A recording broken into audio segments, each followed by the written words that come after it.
Hi, I'm Wes. My family and I have lived in St. Joseph for 14 years now. Not sure if that makes me a native yet or not, but we love St. Joe and have raised our family there.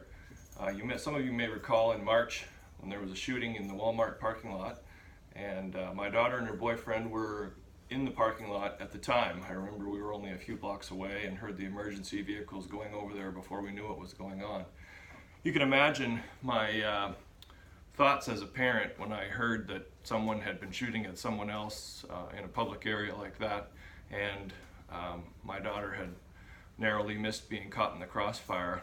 I was equally dismayed several weeks and months later when I started getting some of the details of the circumstances of the young man that was involved in the shooting, and how he was a senior in high school, had been living on his own for 2 years already, somehow had the discipline to continue his high school education, and tragically was only a few months away from graduating when a series of events led to that situation in the parking lot. I just heard this morning there was another killing of a young man, shooting last night at 3 a.m. that killed a young man whose brother was also killed in a tragic car accident just a few months ago. Needless to say, although I love the community, we have some real challenges. I think no one would debate that. Reading, if you believe the media and the statistics, which can always be interesting, some would say that in St. Joseph we have the #1 per capita rate of car thefts in the country this year.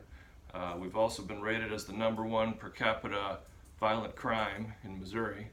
And I think as a community member, it's up to me to ask myself, what am I going to do about that? Am I going to do anything, or is that someone else's problem? I was fortunate enough a few years ago to come across a group in the city called MidCity Excellence that specifically has as its mission to work with kids to help them find a way, young people specifically in the Midtown area, to help them find a way to break the cycle of violence and abuse that plagues many of the families in our community. They are unique as far as I've been able to tell, they are unique in that they're specifically targeting high school kids. We have a number of other organizations that work with younger school-age kids and preschool kids and even up into the middle school years, but very few work with the high school population, which is a critical turning point for young people because that's when they can choose to drop out of school once they turn 16 and meet various criteria. So it was very interesting to me that they were specifically targeting that area.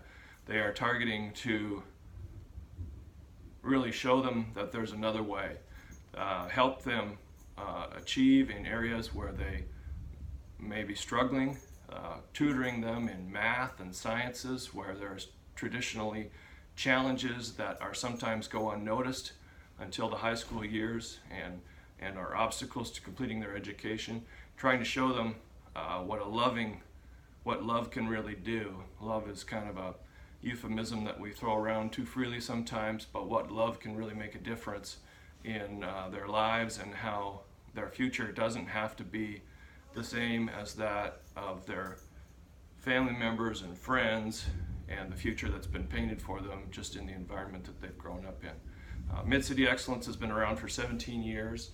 It's run by Kimberly Warren and her husband Robert Warren, and is really invested in the community, has a lot of credibility in the community, as evidenced by the fact that when these tragedies occur, very often the Midtown community turns to the Warrens for support.